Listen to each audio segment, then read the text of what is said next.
Hey guys, hope you're all doing well. Hope you're still staying safe and healthy. Hope as well you're staying patient.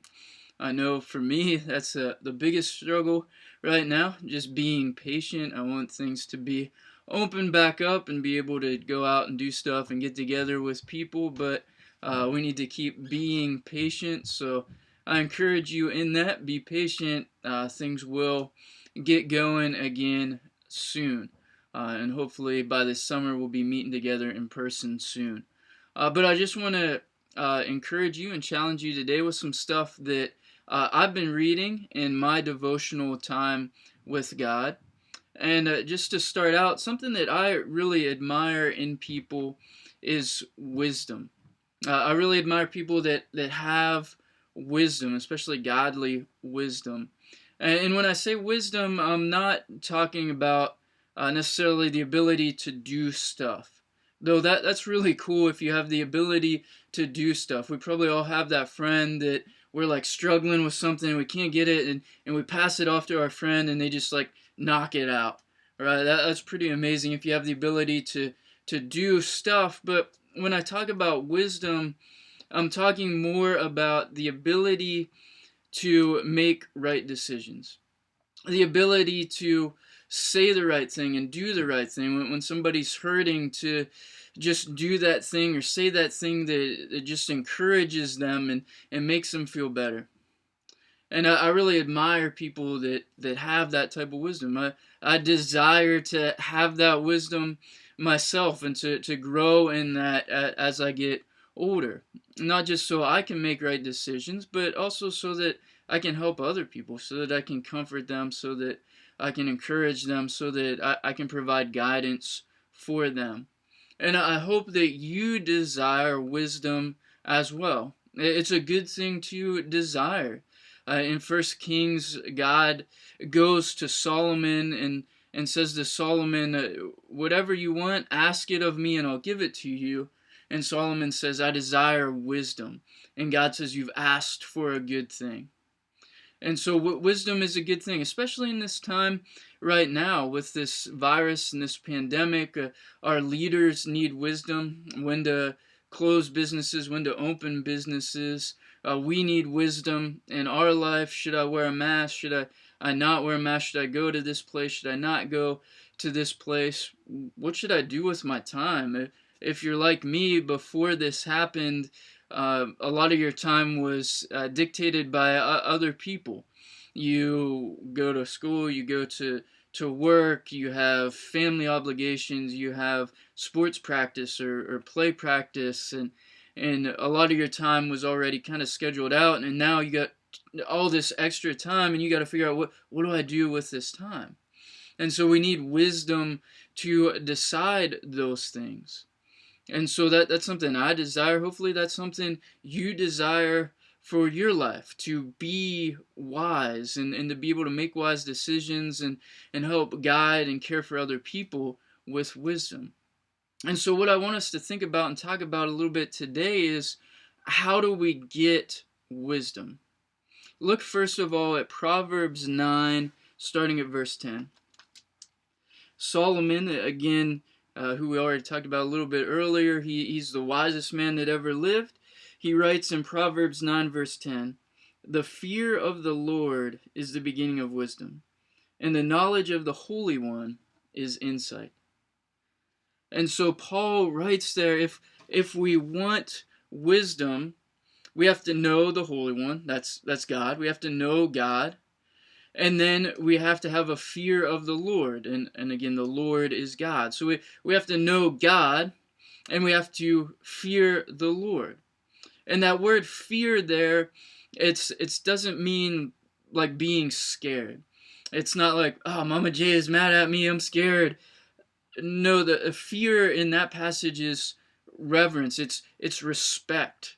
We're not scared of God, but we respect God.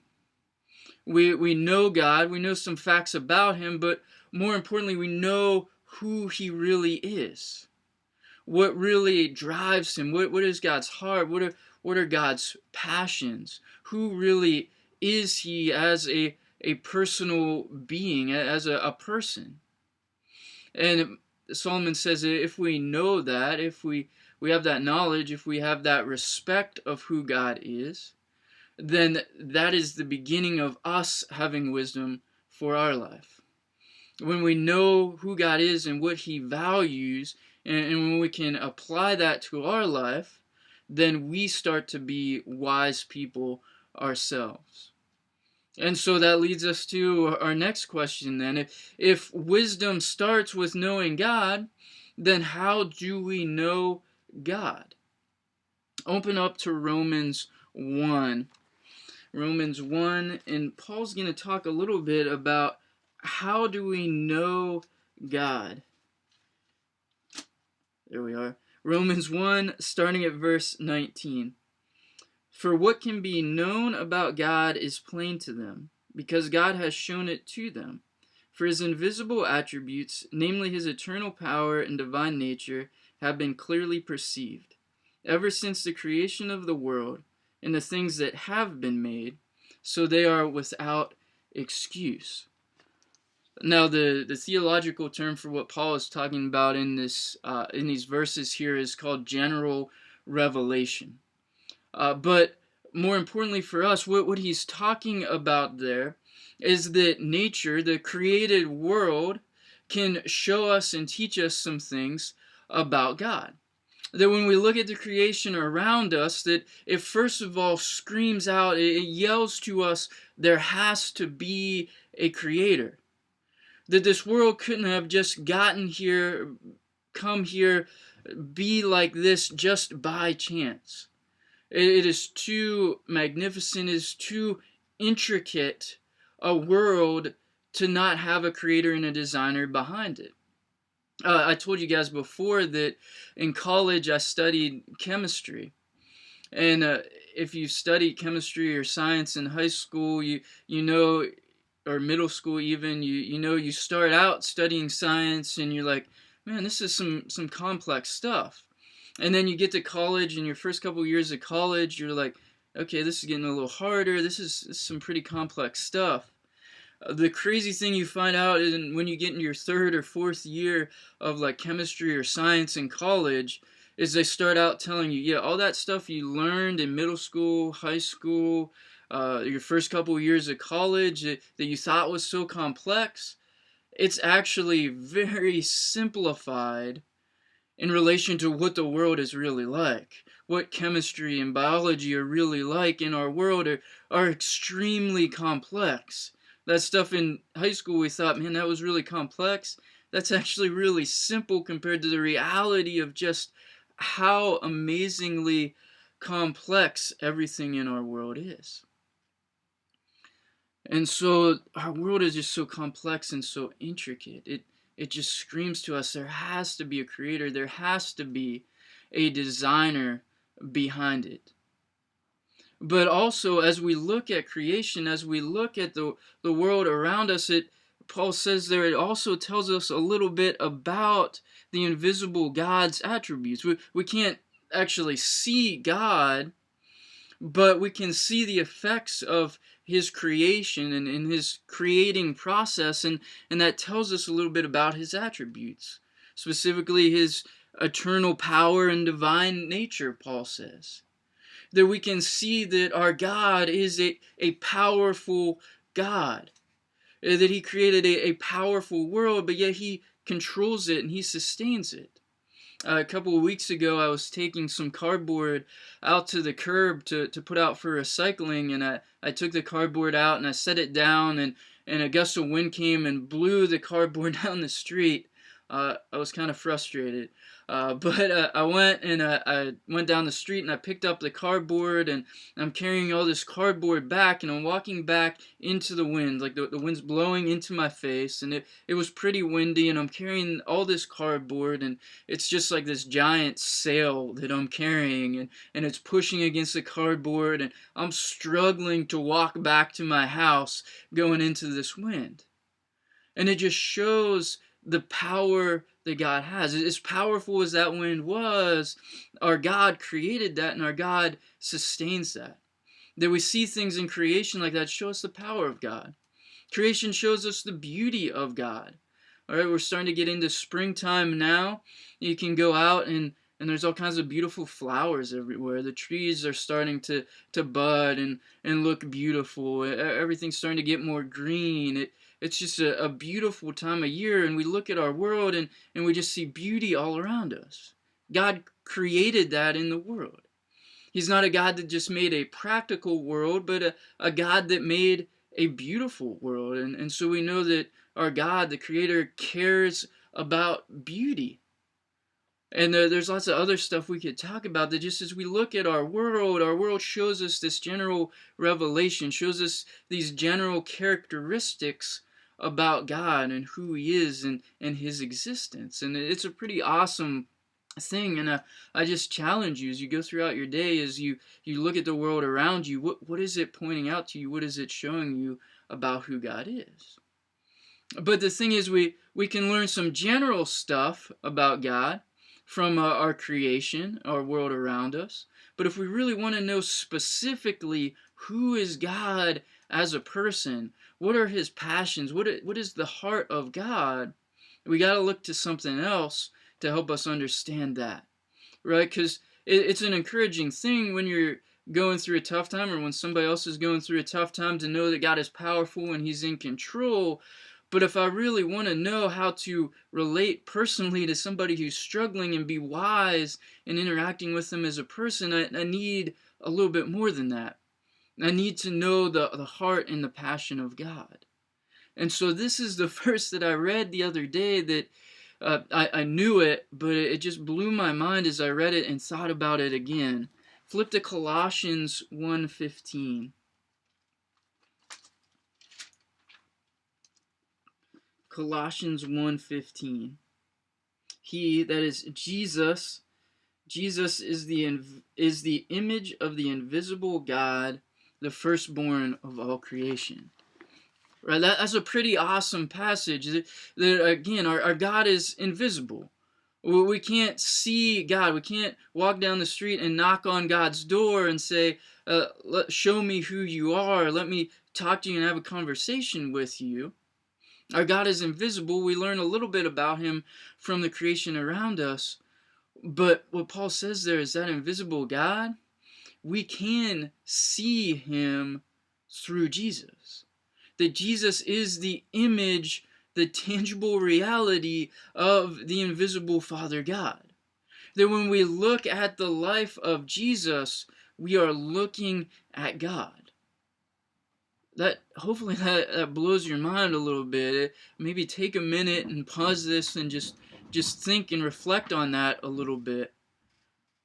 Right? Jesus is the image of the invisible God. When we look at Jesus, we see God. And so if we want to know who God is, what His heart, what His passions are, then we need to look at Jesus. And as we look at Jesus, we see the heart and the passion of God. It shows us who God is as a person. Right, and that's a really awesome thing. I think this stuck out to me. I don't know if you got the opportunity to do this, but over Easter weekend, TBN had Jesus, the play from Sight and Sound Theater in Lancaster. They did a play about the life of Jesus, and it was streamed for free on TBN and I think a couple other services over Easter weekend. If you got to take advantage of watching that was pretty awesome. I thought it was a really good play, but it just depicted well for me and connected well with me and just seeing who Jesus was and how He related to the disciples and to other people, and just seeing the heart and the passion of Jesus.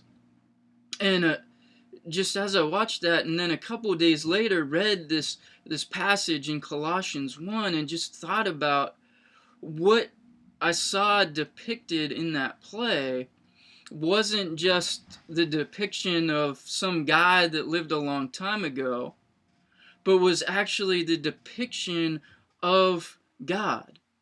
And it wasn't a perfect depiction. It was a man-made, man-acted play, so it wasn't perfect, but to some level it was a depiction of who God is.